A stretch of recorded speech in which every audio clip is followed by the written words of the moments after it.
From the heartland of America and the gateway to the West, good morning, good evening, wherever you may be across the nation, around the world. I'm George Norrie. This is Coast to Coast AM. Later tonight, the origins of alchemy. Here's what's happening. Israel says its ground forces were battling Hamas fighters deep inside Gaza's largest city, signaling a major new stage in the month-old conflict, and its leaders foresee controlling the enclave's security after the war.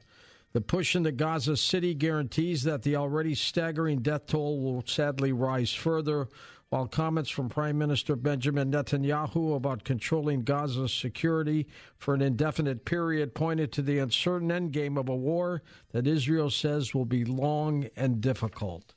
One of Palestinian President Mahmoud Abbas's bodyguards was shot dead in an assassination attempt on the leader after he was given a 24-hour ultimatum by the Sons of Abu Jandal, a part of the Hamas group, to declare a global war against Israel. Here's Dr. John Curtis, onlinecolumnist.com. John, it's falling apart with Hamas, huh? Well, I think with the Palestinian Authority also, because remember that in 2007, Hamas seized by force the Gaza Strip.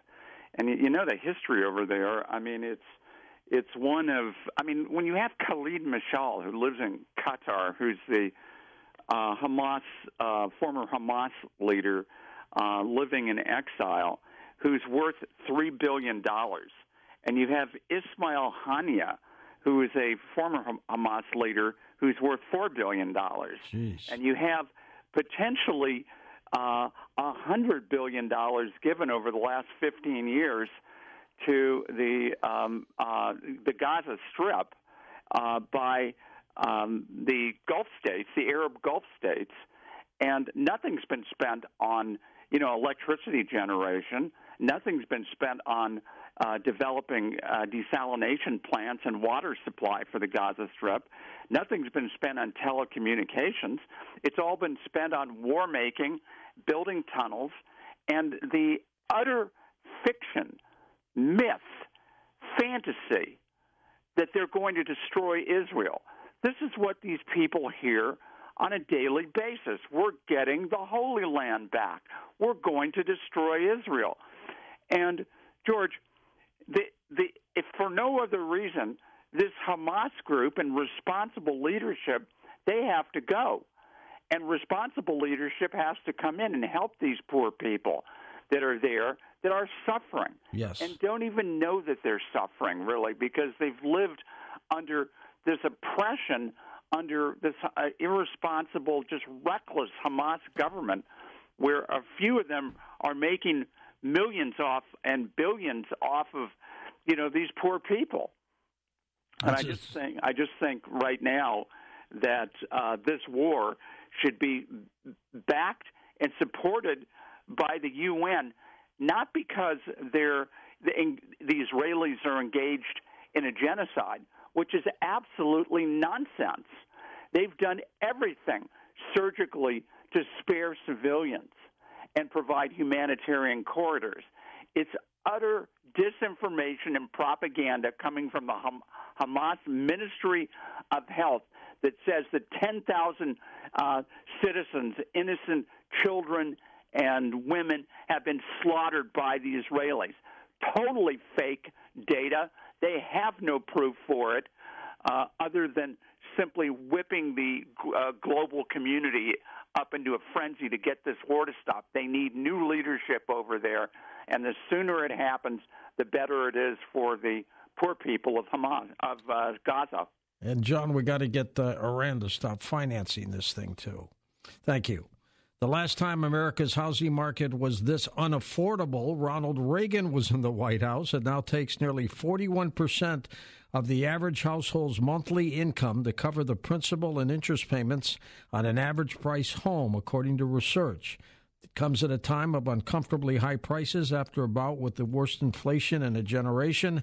Housing is eating up a bigger portion of paychecks as gas, groceries, and other loan prices are sky high. Here's Catherine Austin Fitz with her analysis on just what's going on. What do you think of that, Catherine?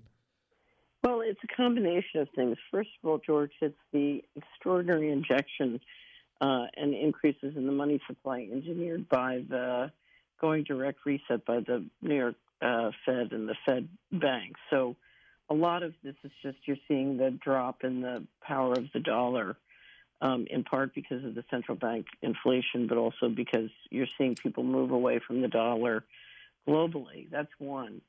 To protect the dollar market share, we're seeing high interest rates, and unfortunately, the Fed is trying to consolidate the banking system, and that makes cost of capital even more expensive. Finally, a big hidden factor, George, is that the square footage in U.S. homes has risen steadily. So at the beginning of the last century, the average size of a home was about 940 square feet. In 2019, it was almost 2,500. So we've seen the average home grow by a multiple of 2.5 times over the last century and a quarter, so to speak. So we've had real inflation in the average side of a house, but also the cost of capital is rising tremendously, and that's because of the central banking policies that, is making crazy across the board in many different industries and business.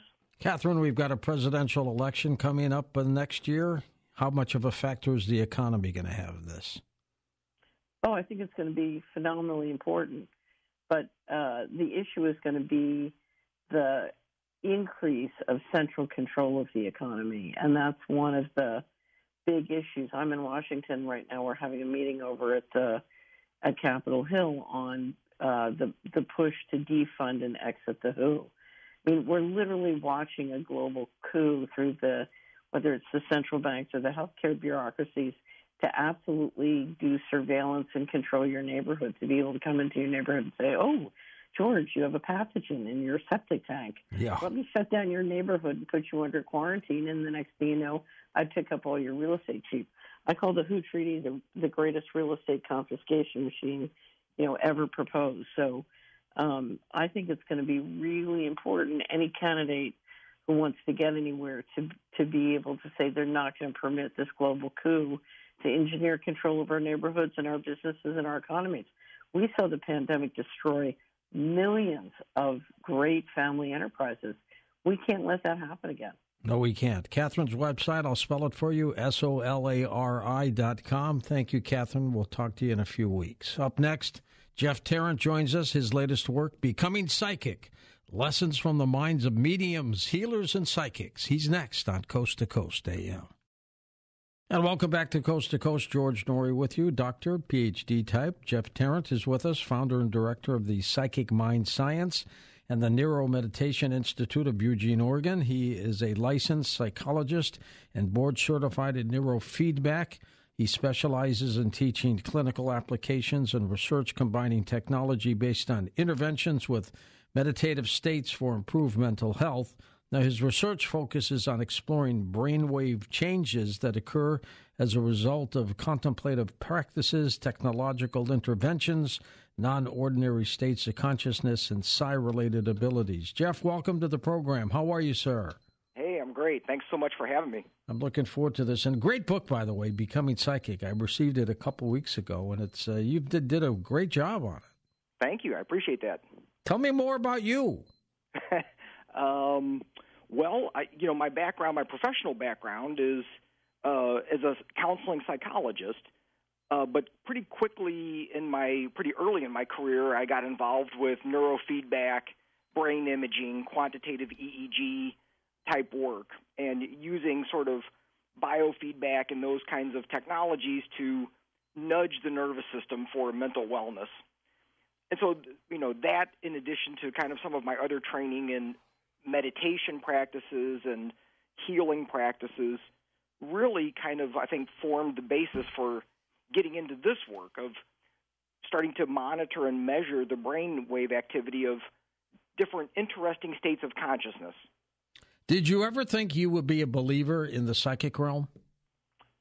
Well, that's an interesting question because as a young child, I was totally into all of this stuff.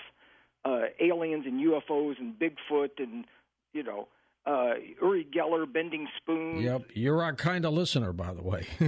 Totally. And, I loved all of it. And then, an interesting thing happened when I started my graduate training. And it kind of trained a lot of those belief systems out of me, at least temporarily, kind of thinking that belief in the supernatural, the supernormal, the paranormal was really more like a defense mechanism or magical thinking, seeing it as a psychological symptom in some ways. And so it took me a while to kind of undo that training. And, it was really some of my experiences that I had, some of which I discuss in the book, that kind of opened my mind again and started convincing me that, okay, wait a minute, I had it right to begin with. That's right. Is it safe to say, though, you were a skeptic for a while? I was definitely a skeptic. I subscribed to Skeptic Magazine and Skeptical Inquirer and all that stuff, and, really kind of understood where they were coming from in terms of using logic and analysis to sort of break down the ways that we can trick ourselves. And I still think that's a worthwhile investigation because it's true, we can trick ourselves. And so I think it's important to have some healthy skepticism, but it can go too far to where you don't accept things that don't fit, what's considered normal. Yeah, I don't think you have to believe everything at face value. Do a little investigating, but do it with an open mind. Of course, absolutely. And I think that's exactly where I'm at. Tell us a little bit more about your institute, the Neuro Meditation Group. Sure. Yeah, so I started that about 7 years ago, and really the idea was starting to understand that different types of meditation, different styles of meditation, impact the brain differently. So all meditations aren't the same. They don't have the same effect. And from there, really started to see that if we can understand that different styles of meditation impact the brain differently, there may be different impacts for different mental health concerns. So if somebody has anxiety, one style of meditation might be better than another, for example. And so really, we've just developed that over the last 7 years into a whole system where we can kind of use it as a adjunct to other treatment approaches for mental health concerns. But then, offering classes, workshops, and, professional training for people that want to explore that avenue, either professionally or just personally. And then, of course, we also combine technology with some of this as well. Can we use technology to facilitate these different meditative states? What was your reasoning for writing the book, Becoming Psychic? Really, over the last 11 years, I guess, was when I really started getting into this work. Just, I've seen so much, and some of it in my own research that I've conducted, some of it in things that I've read, people that I've met, stories that I've heard, just the whole combination of everything that's happened over the last 11 years just sort of accumulated to a point where the book was an obvious conclusion, a way to kind of summarize all of this. And really, I think what kind of brought it all together was starting to feel like I was beginning to get an understanding of what might be going on, how some of this might work from a brain perspective. And so some of it was for me as a way to organize my thinking and kind of clarify that, and then, of course, share it with everybody else. Jeff, when people have gut instincts and gut hunches, is that partially part of the psychic realm? I think it is. I do too. Yeah, I think it can be aspects of just our subtle perception, and from more of a physical thing. I think the brain can pick up on subtle things, and some part of our brain, understands that and can interpret it. But I do think that intuition, I think it's our innate, natural psychic abilities kind of shining through. So whether people consider themselves psychic or not, I think that's an element of where we're all psychic. I'm really starting to get to a point now where I think the psychic mind is the most powerful part of a human body. Yeah, I would agree with you, and actually one of the conclusions that writing this book led me to was that I think the brain actually kind of gets in the way of our abilities. That because it's such a magnificent filtering machine that it reduces the amount of information that we have access to a tremendous degree. And so, to a large degree, I feel like what's happening with some of these abilities is that people who are skilled with psychic or mediumship abilities, they're able to actually shift or shut down certain parts of the brain and get them out of the way so that they can access this more natural ability. It's almost a more primitive ability, and not in a negative way, but more basic, right? Like that we all have it. We're born with it. What do you think of energy healing, Jeff? I like it. It works. It does work, and the evidence is very clear that it works. It's funny. Of all the people that I've interviewed and studied, everybody seems to have certain strengths. There's certain things that they tend to be really good at. And for whatever reason, for me, it's more of that kind of energy healing work. So that's where I have my own affinity. And, I've really seen some pretty amazing things. And again, the research stands by itself. I mean, I know you just had you've had Dean Radin on many times. Many times.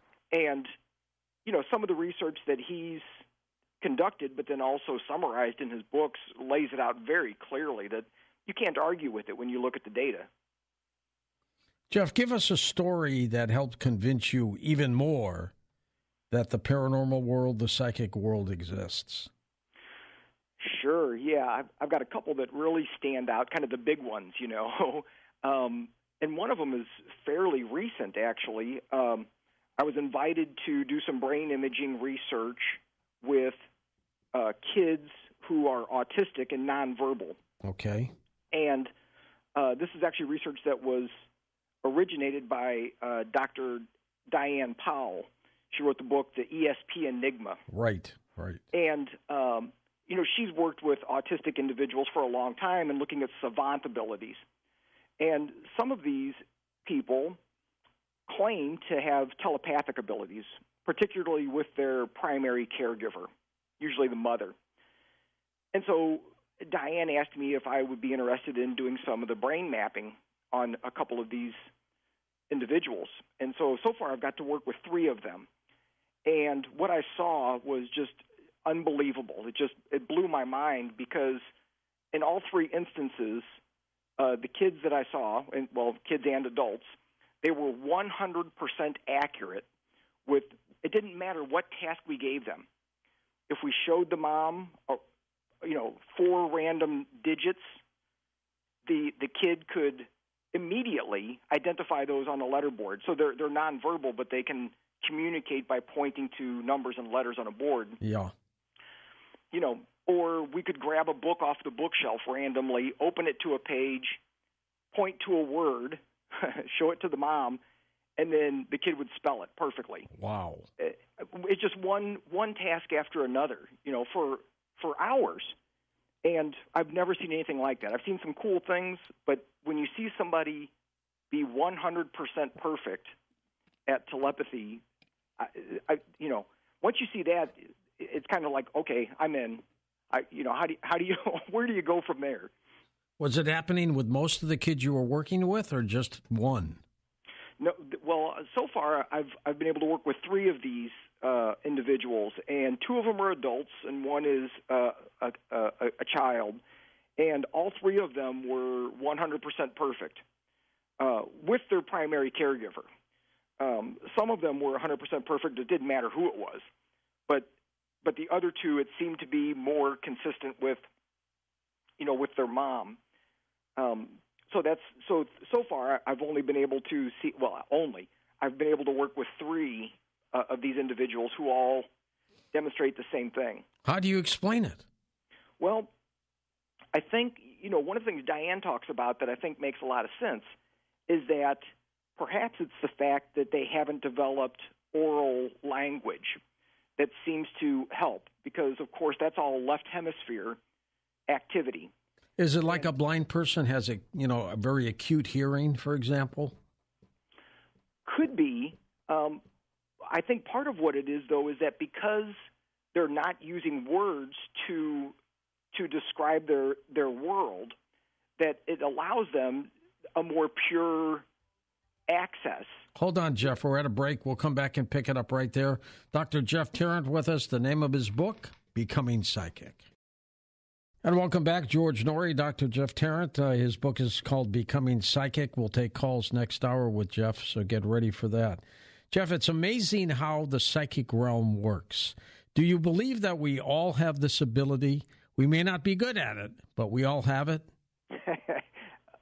Yes, I do. And it's interesting because so many, I would say nearly every psychic and medium that I've talked to and interviewed has said that. They've said everybody has these abilities. And, of course, on the one hand, it's easy for them to say that because they're very talented in that regard. But I do believe at this point that everybody has this capacity, and it's just kind of uncovering it. So maybe, I don't know if maybe I should have changed the title of the book, right? Instead of becoming psychic, it's uncovering your psychic abilities or something, because I feel like it's there. And I've also witnessed people who really want to explore this for themselves. And so if they really put the time in and practice and, open themselves up, they get better. Yeah. So again, that suggests, right, that we all have this ability. We just have to kind of hone it. Do we know if it's part of the brain or if it's outside of the brain in some kind of subconscious or conscious way? I think at this point it's really about kind of getting a lot of the brain out of the way. That many parts of the brain seem to prevent our access to these abilities. And it's actually starting to make sense to me that so many psychics and mediums that I've talked to report having had a traumatic brain injury or having had a seizure disorder or, something of that nature. And I'm not suggesting that those things are causing some sort of hallucination or something, or that they're making this up because of these things. I think what it does is it unlocks the brain so that it's more flexible, so that they're able to access states of consciousness more easily that maybe the rest of us who haven't had those kinds of experiences aren't able to do. Jeff, that little voice that we all hear in our heads that tell us things, do this, do that, do that. Is that part of our psychic ability? Good question. I think, boy, that gets tricky, doesn't it? Because, it does. because is part of our psychic ability part of our subconscious? And I don't know if I know the full answer to that, because I think part of our intuition, like we talked about earlier, is actually our subconscious kind of coming through and feeding us information. Is that psychic? I don't know. I tend to think of psychic as information kind of out there in the ether, right, that we're able to kind of move outside of our own little physical ego structure and tap into additional information. So I don't know. I guess that's my answer. I don't know. What is it about meditation that gives us the ability to enhance this even more? Yeah, it's interesting because that comes up a lot. Pretty much every book you pick up about psychic abilities or developing your abilities talk about meditation. And when you really start to break it down, kind of like I was mentioning earlier, if you consider meditation a wider system of exercises, that meditation isn't just one thing, you can start to see that certain types of meditation exercise the brain in certain ways that may help you access these abilities. And so just to give a simple example, or maybe a couple of simple examples, if you're doing a practice like a loving kindness meditation or a compassion meditation, which very often involves, extending yourself out toward others. So wishing well toward others, increasing your empathy and your perspective taking, and kind of reaching out energetically toward other beings. And that skill, that ability, seems to be related in some ways to the ability to do things like talk to the deceased or some sort of spirit communication, to extend yourself outside of your own ego structure. So a lot of meditations you can sort of look at as exercise to help expand your psychic abilities. And you'll see that actually in a lot of research, that people that meditate more consistently just naturally report more psi abilities, even if they're not looking for it. It just seems to be a natural consequence of those types of practices. I see it as sort of a two-part process, that meditation can help develop the capacity to enter those states of consciousness, but it's still helpful to practice. You still have to practice those skills of actually reaching out to talk to spirits or to receive information about other people or whatever it might be. But the two work together really well, I think. What do you mean by, in your book, brain hacking technologies? Yeah. And so this is something we've been having a lot of fun with because, some of the research that we did, we started to identify specific regions of the brain that seem to be pretty consistently involved in some of these abilities. So certain areas shut off, certain areas become more activated. And so because we've been able to identify these specific regions and how they behave, we can use certain kinds of technologies that nudge the brain in whatever the desired direction is. So just a simple example, there's several technologies that do this. One of my favorites it's called audio-visual entrainment. What is that? Yeah, so there's these big bug-eyed glasses that you put on that have lights built into the eye set. And then you put headphones on. It's like virtual reality glasses, huh? Kind of. They're not quite that big and cumbersome. They more look like sunglasses, but just very big ones. Okay. But they have lights built into them. And you plug the glasses and the headset into either a controller box or your computer, depending on what particular system you have, and you choose a program. And then what happens is the lights flicker on and off at a certain rate. So maybe they flicker on and off 6 times a second. And then there's a tone in the ears that is consistent with that. It's also going on and off 6 times a second. And what happens is the brain entrains to that rhythm. So the brain will start matching that 6 cycle per second rhythm, which is actually a theta brainwave. So you can essentially kind of nudge the brain into the desired frequency. So if you know that, for instance, theta tends to be associated with a lot of psi abilities, well, we can actually induce theta in the brain. And so it's kind of like jump-starting the process. So you do believe the brain has something to do with psychic abilities? I do. And kind of like I was suggesting before, I think largely it's kind of in the way. And so, by shifting the frequency of the brain, we can kind of move it out of the way, or at least change the way that it is engaging, so that we can kind of see beyond the brain, beyond the limitations of the brain. So either, slowing certain things down or speeding certain things up. My late aunt was a psychiatrist, Jeff. She is no longer with us, but she decided to devote her entire practice to investigating telepathy and clairvoyance. Oh. Her name was Dr. Shafika Caregula. She wrote a couple books. The big one was A Breakthrough to Creativity. But she just decided that she saw too many strange things happening outside of the mind that led her to want to just change her practice. So she through the last years of her life, devoted her entire career to investigating telepathy, clairvoyance, and was convinced on the day she died that it was real, that it was happening, and that it was something very, very supernatural. What do you think of that?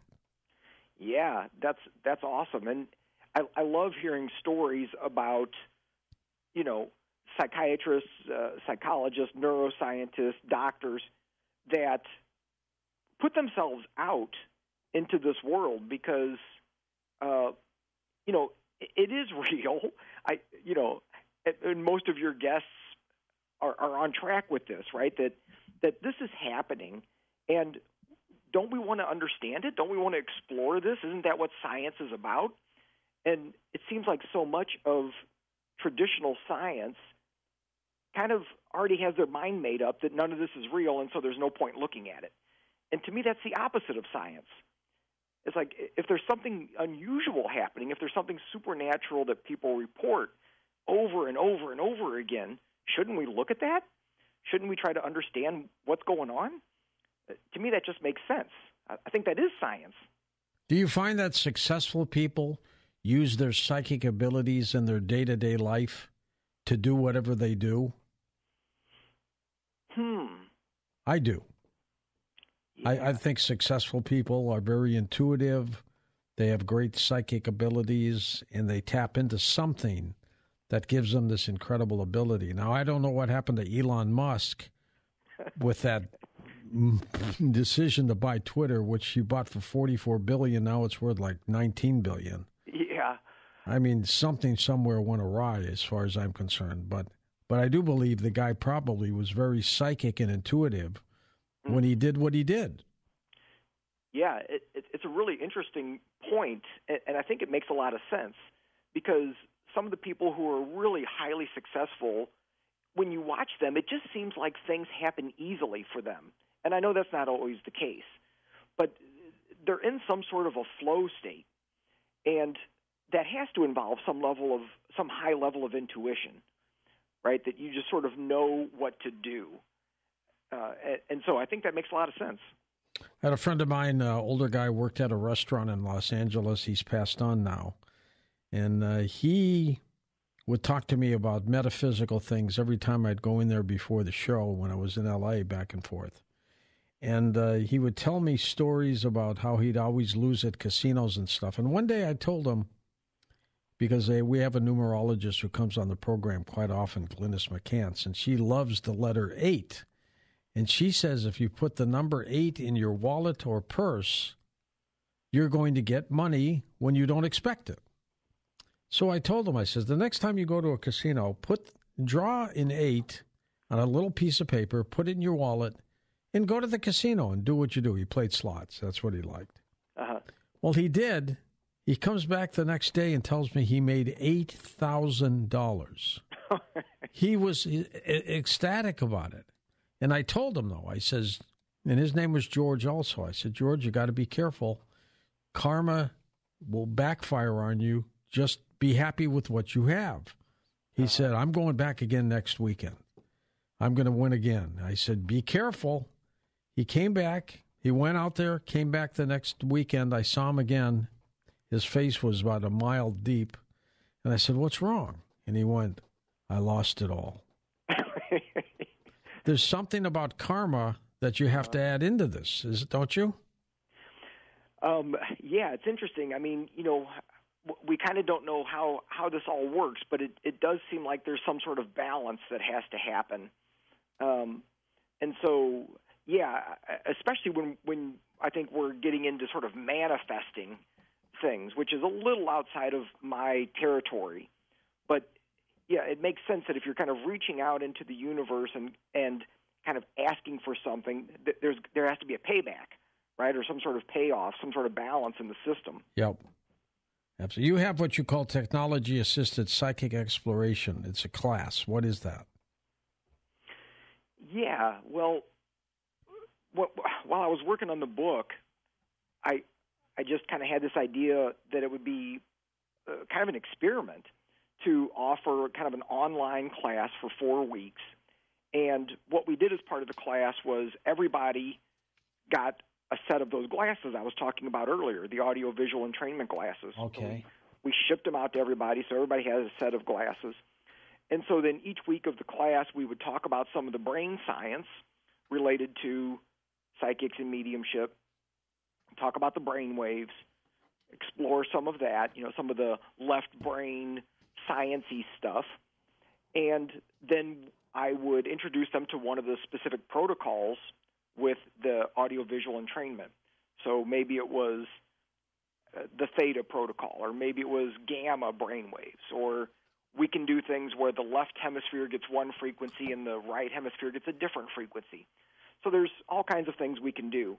So we would try one of those based on the lecture and tie it in with some kind of psychic game or, telepathy experiment or something like that. And then they would experiment with the protocol on their own for the next week, kind of taking notes and documenting, journaling their experiences. And then the next week we would kind of repeat the process, but with something different. Talk about a different part of the brain, talk about different brain waves. Sure, and compare the results. Exactly. And what was really, so I think at this point we've taught this 6 or 7 times. And what's really interesting is seeing that virtually everybody sees improvement in their either psychic abilities or spirit communication. I knew that would happen. Jeff, we're going to come right back after the top of the hour. We're going to open up the phone lines, folks. Ask a question, share a psychic story with us.